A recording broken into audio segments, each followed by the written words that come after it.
said, the next speaker is Andrea Kis, and she'll take us a little bit deeper into the world of the researchers themselves and how we can make in a holistic way, change that culture that we've been talking about.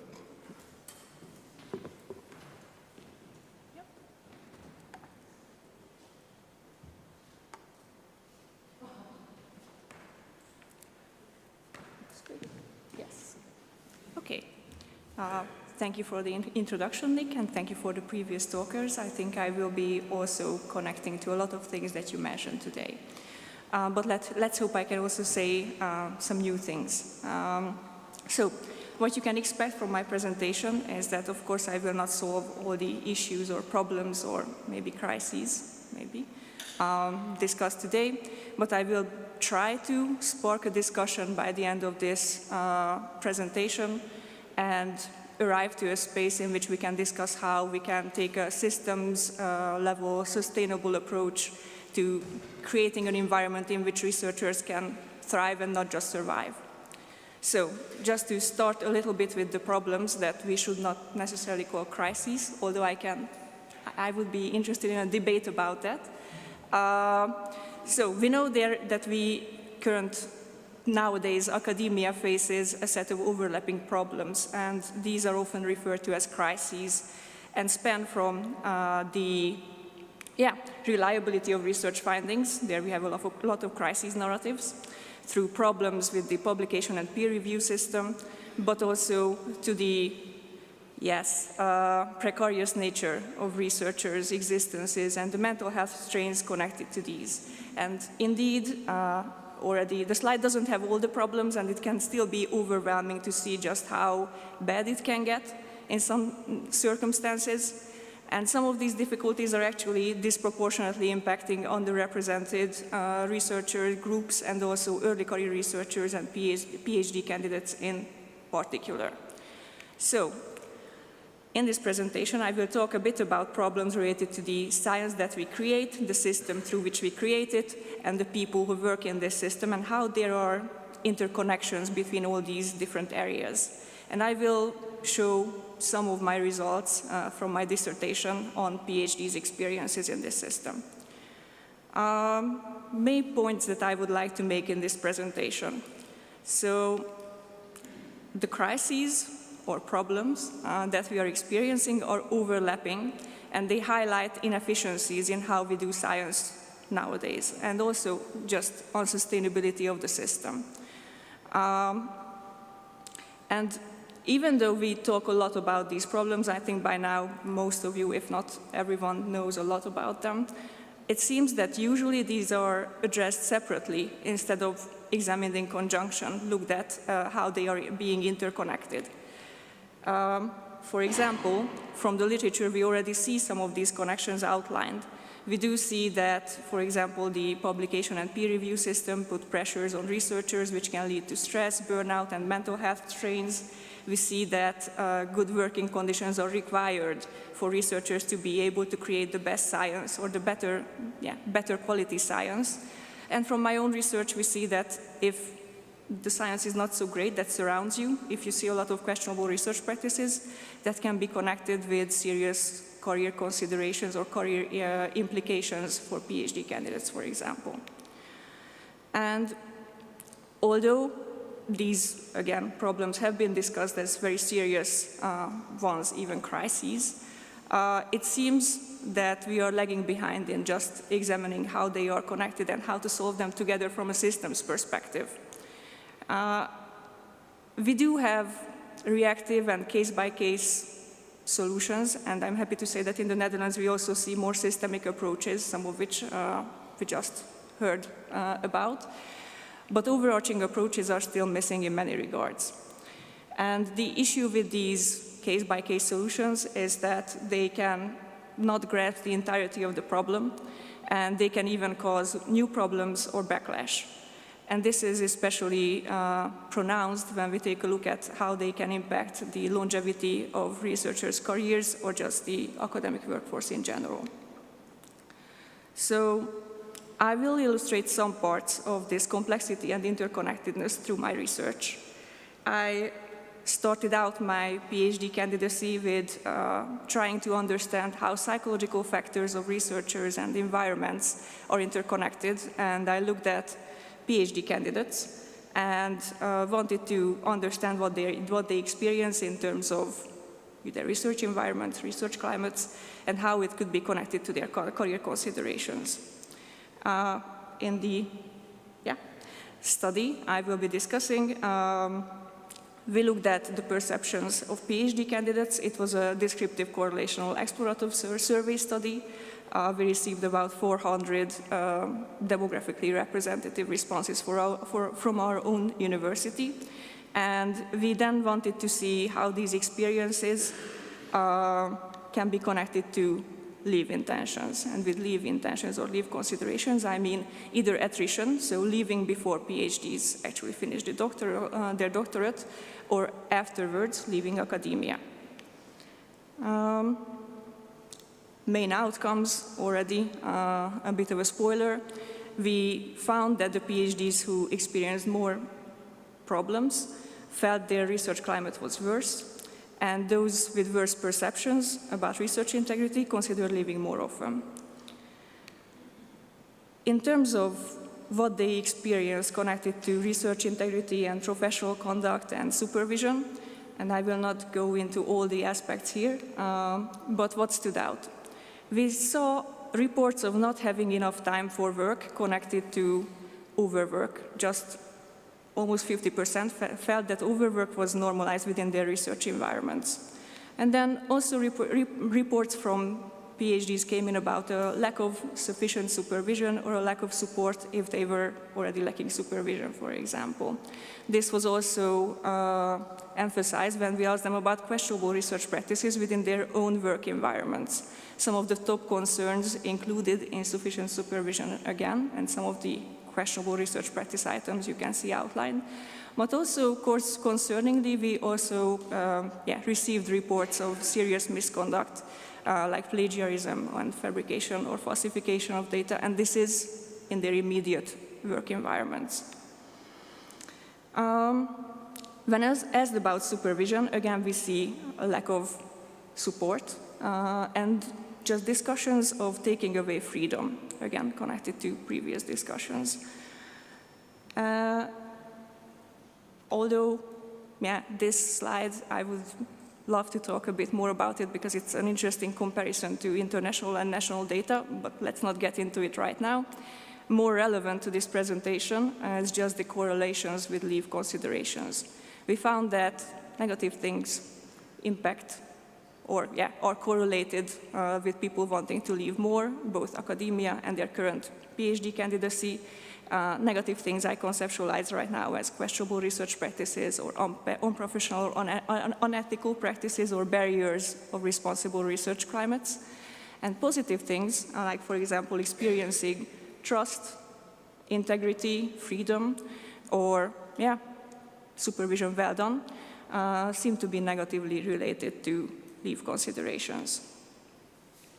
Apart from the main outcomes that I already mentioned, I think what this study taught us about a system's perspective was really a couple of things. One, questionable research practices, we usually talk about them from the perspective of, well, who is more likely to engage in these practices? Is it PhD candidates? Is it senior professors? Is it men? Is it women? Now we could see that it's also a reverse process, so the presence of questionable research practices in the environment might have an impact on people and not just the other way around. And even though the literature doesn't really consider how research integrity issues can impact researchers, I think it's a valuable topic to discuss. Another thing was to see how normalization of overwork is very much connected to people wanting to leave. And why is this such a concern? It's really a concern because if we lose people for some reasons from academia. That's expectable. But do we lose them because of the correct reasons, the right reasons? Is it because that they decide that they have something else to do and they want that more? Or is it, in fact, because they want a healthier work-life balance? Or they just would want something that is filled with research integrity and trust and freedom instead of what they are experiencing? And if they are leaving because of these things, then how can we call academia true meritocracy? Is it really the intellectual capabilities that we are selecting for? And at the end of the study, we really felt strongly that this should not be the reason for people to leave. This should not be the reason for losing researchers who are very talented and excellent in what they do. And this is why we started to think about solutions. So we tried to understand it from the PhD perspective, and just looking back at leaving academia, the whole circle. So we wanted to take a look at how all these different things can be aligned with each other and connected, and this is just a draft of ideas, not really something that's completed, but indeed connecting the bad environmental circumstances and sort of the norms or values or climate items that we have been seeing can be a good way to start to understand the system at hand here. And then we also gave a couple of recommendations in our Leaving Academia study based on the literature, our own study, our discussions with PhD candidates, but also our university's decision makers. Some of these recommendations, I'm really happy to report, have been taken seriously and have been implemented, at least in parts of our institution. These are the green ones. The gray ones, however, turned out to be a bit more difficult to implement.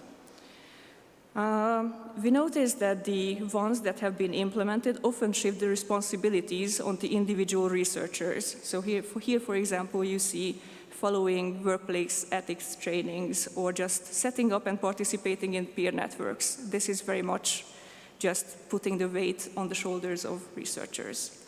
And others, from the gray side of things, were a bit more difficult to implement, and often when we go into these discussions about responsibilities, often we could see that these were actually, uncertain who should be responsible for these things. Because, for example, research integrity trainings for senior researchers together with their PhD candidates, that sounded like a great idea for many. However, when it came to just asking the question when and how it will be implemented, no one really knew, or there was not a certain answer to that. So then the question should be, who should be responsible for all these different things, for rewarding good supervision, for checking the goodness of fit with, between a PhD candidate and the supervisor before they are hired? And just who should we point at, who should we make accountable? It's indeed uncertain who the responsible party should be, and even when done, some of these efforts address symptoms rather than the underlying root causes. To be able to improve research cultures in meaningful, sustainable ways, we do need a systemic approach, and I think a lot of the previous speakers also alluded to this. And here starts the idea part of my presentation. These are not finished studies yet. We are in the thought process, and as you heard, I'm still writing up my dissertation, so you can, whatever you ask me or we discuss after this presentation can impact what I put in there. Big responsibility, I know. And I completely agree that with the crisis narrative and just the sheer number, the sheer amount of problems we are facing, that can feel really overwhelming. Also for me, as a PhD candidate, it felt just horrible how many issues we are facing. But what filled me with hope is actually taking a sustainability perspective and seeing the parallel between large-scale sustainability problems and the problems we are facing in academia. Not because I think climate change is much better than what we are facing here, but more because I think we have a couple of useful tools from the sustainability side of things that we can implement in academia, and that can give us a lot of hope. Let's see how that goes. So I'm hoping that most of you have heard of the Sustainable Development Goals that have been formulated for the future that we want. And these 17 SDGs were aimed to stimulate measurable action for people, planet, and prosperity. SDGs, I think, came both as a warning, just signaling how many issues we have, all the different problems that would not even fit on one slide, but also as a signal of hope, because it's not just the problems we now have measurable goals that we can strive for and ways to conceptualize how to get there. So what we have been thinking about is how this thought process could be implemented using a systems perspective to the sets of problems I briefly talked about. And yes, this is a horribly complicated image, I know, sorry for that. But first we looked at whether SDGs are, thank you, actually, can we map our problems onto some of these sustainable development goals? And indeed, I'm not sure if you see it very well, but some of them are very much applicable, especially the ones connected to quality education, for example, or the ones related to just decent work environments or just sustainability and how we produce things. And with producing things, I also mean scientific outputs. Is it sustainable? Is it a way that we should be doing science right now? So in this regard, I really find it hopeful that, yes, SDGs can be mapped onto the difficulties I outlined earlier in the PhD circle specifically. And they can also be used to create or develop metrics to measure the goals that we can strive for. And another thing, they can help in outlining interconnections, but not just the interconnections or types of interconnections, but also the weighing of these connections and how we should understand them. Are they, for example, counteracting each other? Are they reinforcing each other? What happens if we move one element of the system? And also, just to, again, come back to the responsibility perspective, what happens if someone is made responsible and cannot really keep that weight on their shoulder, which we see happening with researchers a lot, I feel. So, using this approach, I think we can set up sustainable system-level approaches to the problems we are facing, and this is, again, just a thought process, so I'm really hoping that you can help and think together with me, and yeah, together we can maybe develop something useful. And yes, more of a discussion starter, as I mentioned before, but I do think that we need to think in complex systems, we need to think about solidarity, we need to think about responsibilities, coordinating efforts within the research community, and have a lot of discussions about how all these things are aligned and interconnected, because only by correcting problems based on a system perspective can we thrive and not just survive in academia. And if you're interested in these topics, you can find a lot of my research on my website, also about values of researchers, which were also mentioned today. You can also come talk to me. If you ask me, I can invite you to my defense, which will hopefully soon happen. And indeed, I'm one of the somewhat sad researchers who doesn't know where she will then fall in the Dutch system. So if you have a job for me in which I can help you solve all these problems, let me know.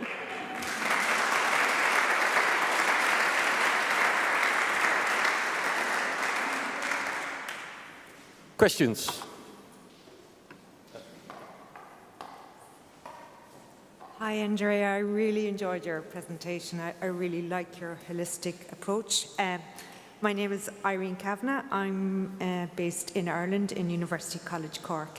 And one of the things, what we've done in our research office is to set up a kind of a research culture unit. My role is in research integrity, so I feed into that.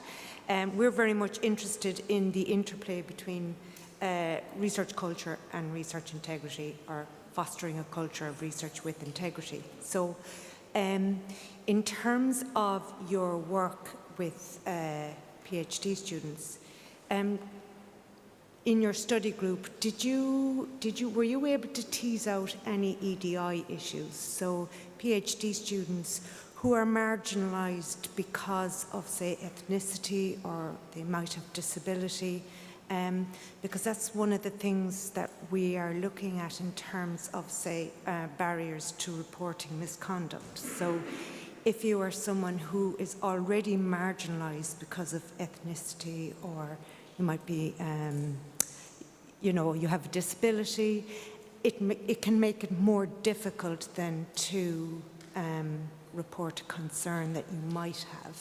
So I was just wondering, in your work with PhD students, were you able to tease out that kind of information? An excellent question. Yes and no. So part of it is, yes, we asked our respondees about ethnic and racial minority status. We also asked them whether they have experienced bullying or very harmful behavior from the part of their supervisors. And we also asked them about internationality, whether they are Dutch or whether they are internationals. And we found that being part of a minority can lead to, or is connected to, experiencing more negative things, which is already not great. For internationals, we also saw that internationals struggle with somewhat different things than the Dutch candidates. Internationals were more likely to report difficulties with, just being able to negotiate choices with their supervisors, for example, or feeling supported or feeling welcome in the environment. We didn't ask them specifically the question you just asked, but I think it's very valid, and because all these things just stack up, and all these different layers can make it exponentially difficult, not just to report, but to experience these things, and the outcomes can be much more, worse. Oh, that's great. I might pick your brains later, because I think it's one thing having great policies and glossy strategies and everything, but when you're dealing with people who are disempowered because they're an early career researcher, and even more so because they're marginalised, the reality becomes really different. And I think institutions really need to take this matter really, seriously, in order to really make the changes we want to see. So that's great. Thank you very much, and I'll chat to you later. Also, part of the reason why I became a researcher mental health ambassador, because there's a huge network in Europe just developing, is just to be able to also think about these problems from a psychological perspective and be able to help these people or see how they are being helped. I think it's very relevant. Yeah. Great. Thank you very much. And thank you for the question. Barend van der Meulen, thank you, Andrea, for this presentation. While I'm speaking, I try to rephrase my remark into a question to you, because I also realized that I use you a little bit also in terms of reflecting on the previous presentations, because your presentation, I think, was really appropriate in the sense that it hit on one of the main problems we have, at least in the Netherlands, but I also think in other universities, and that is that universities create quite toxic work cultures. And I'm chairing Research Integrity Committee. As a head of department, I come across that, and it was one of the reasons that I came here, is that we also see in our daily work, or not daily, not as a Research Integrity Committee do not operate daily, that's not so. Regular work is that research integrity issues get entangled with research cultures. At the same time, formulating it as a research integrity problem often doesn't help the people who are involved in it. And that's what I get, the feeling I get here as well, is that once we try to formulate universities specifically as research organizations, we do not acknowledge sufficiently that it's also just workplaces, whether it's research or not, and that if we suggest that that if there's not a good research culture, we don't get good research, we do not put up front the people, but the research outcomes. And we've seen that previous speakers have asked for more research and for better research, etc., but not asked for better treating people. And in a way, you were plea for that, for treating, and actually you answered that in the previous questions as well. But I got worried with your last move that you made it into a systematic issue. And you created and then I can make it into a question. Yeah. And my question is then, wouldn't it be better to change your directions not to the system level, but to the personal level, and really, well, make it useful for helping people who are now in toxic cultures at Dutch universities or other universities, and help us to treat them better? Yeah, thank you for the remarks / somewhat of a question. My response, hire me and I will help people. No, but I agree with you, and I don't want to, so that's exactly one thing that I don't want to do. I don't want to just point at a system that should be resolved. I want to point at, for example, universities as direct employers. They who do have this duty of care, now outlined in the commentary on the Dutch Code of Conduct for Scientific Integrity even more heavily. And I'm hoping that this will just increase in the next years, although I'm also a little bit afraid because of the environment now in the Netherlands. But indeed, it would be useful to not just look at it as a system or someone in there should be responsible. We should point out exactly who and what they should be doing. I agree. It's a, yeah. We have room for some more questions, yes? Do know that you are keeping people away from lunch. Okay, so I will take my time to order my thinking before I start asking you questions. Make it a remark, not a question. Yeah, like a long, lengthy remark. No, my two things. No, only one thing actually. So leaving academia for PhD students is also something that happens a lot because there is no place. There are only 20% of the researchers, they actually continue working in academia. So in that sense, it's also logical that a lot of people will leave academia. And secondly, I think we are also, well, we or PhD candidate are with so many. For example, in our doctoral school at the Amsterdam University, we have 3,400 registered PhD candidates, which is so much. So my question is, what happens if we just cut the number of PhD candidates in half, so that we have fewer, that supervisors will have more time to supervise them, that we can have more money to take better care of them? What will happen then, and what's your take on that?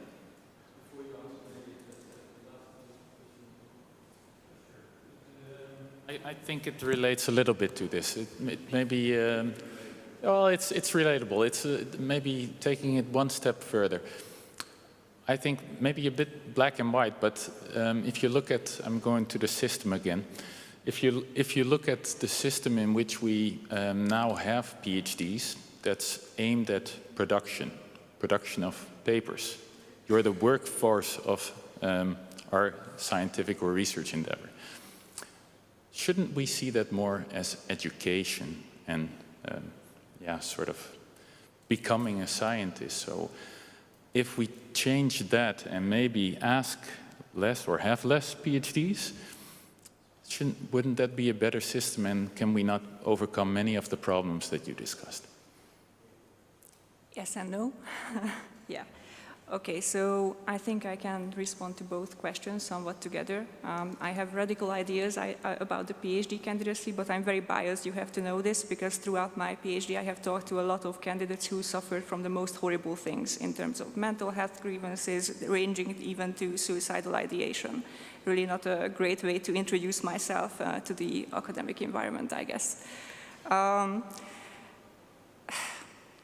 Treating us as students is good to an extent. However, the PhD takes 4, 5, 6 years. Being a student for 4, 5, 6 years without a stable salary or a stable prospect can be very difficult. And I see that a lot of people struggle from just this alone and not knowing where they will then continue going. So okay, sure, treat them as students, but then also give them some prospect of continuity. Either in industry and then facilitate that happening, or within academia. But then we can also already hire PhDs with permanent contracts and see what happens then.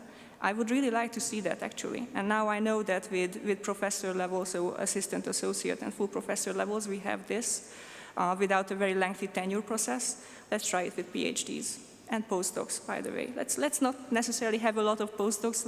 Let's have stability.